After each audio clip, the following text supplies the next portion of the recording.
À la pimenterie, notre plus grand plaisir, c'est d'explorer les goûts et les saveurs, mais aussi de découvrir des nouveaux ingrédients.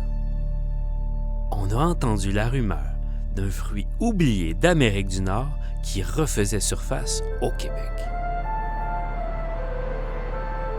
On n'a pas pu résister à la tentation de cet appel mystérieux et on est allé à la rencontre d'un passionné qui en fait la culture ici même, au pied du Mont-Royal. On est dans le quartier Côte-des-Neiges à Montréal et la particularité de mon jardin, c'est que c'est surtout un jardin comestible, donc des plantes indigènes et exotiques qui produisent pour ma cuisine. Ici, c'est plutôt des choses un peu plus exotiques qu'on ne va pas nécessairement retrouver dans des épiceries. Pour moi, c'est mon dada. C'est d'essayer vraiment de rentabiliser tout ce qu'on a comme terrain cultivable. Ma cour, c'est vraiment mon laboratoire de recherche. Bon, ben la star de la journée, c'est ici. C'est l'assimigné, ce qu'on appelle le pawpaw aussi. C'est en fait le fruit indigène le plus gros du Québec. Donc, regardez, ça fait des grappes comme ça. Je l'ai planté il y a une vingtaine d'années. Donc, j'étais dans les premiers au Québec à redécouvrir ce fruit oublié. Puis c'est un fruit qui a été délaissé au Canada puis au nord des États-Unis pendant longtemps au profit de la banane. Juste à travers sa peau, on sent vraiment très bien. J'imagine que quand on ouvre, là, ça embaume toute la maison. C'est pour ça que les gens capotent. C'est pour ça que les gens capotent.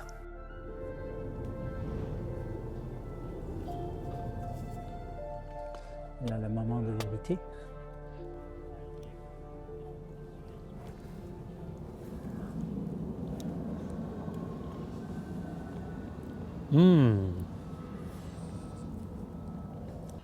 C'est complexe, hein? C'est très complexe.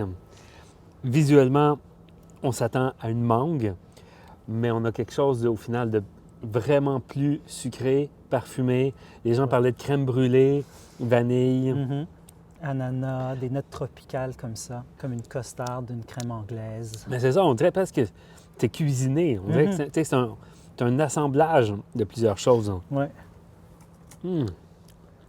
Malheureusement, vu que c'est délicieux, il y a des ennemis. On était là il y a 10 minutes. Là. Fait que sur les 50, 60 kilos, il y en a genre une vingtaine qui sont allés aux écureuils. Marmotte et raton laveur, ouais. Fait que si on est capable de faire une sauce avec ça, c'est un exploit. Oui. Oh! Les pawpaws! La livraison! Oh my God! Attendu. Là. Le butin! C'est comme, tu sais, c'est couleur de l'or. Oui. Fait que c'est comme si on ouvre un coffre-fort. OK. On a combien? On a environ 11,5 kilos. Yes! Donc, c'est du travail, hein? Fait que ça, c'est l'or jaune. Fait que c'est le pawpaw, 11,5 kilos. Pas plus, pas moins. Fait que c'est vraiment un one-shot deal. On ne peut pas en acheter d'autres. Du pawpaw du Québec, c'est pratiquement impossible à trouver. Vraiment, le but, là, c'est d'arriver avec le moins de cuisson possible. Pour, de un, garder le goût, la texture, la couleur la plus vibrante possible. On blende les piments et les graines pour être sûr d'avoir une texture qui soit la plus lisse, onctueuse, pour vraiment aller dans le sens du pawpaw. Fait que c'est dans la sauce que des ingrédients jaunes.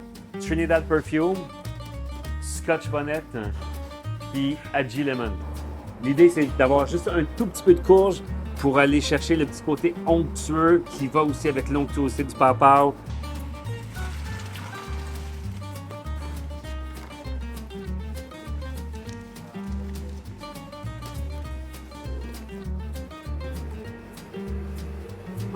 Ça vient du Québec, ça vient de Montréal. Ça vient de Montréal. Il peut pas être plus mûr puis parfait. Là.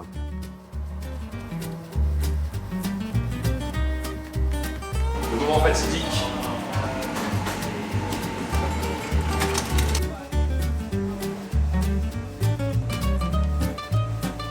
Un peu de sel.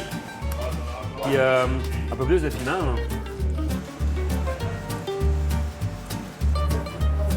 Fait que le dernier truc, c'est juste ajuster la force, un petit peu plus de scotch bonnet.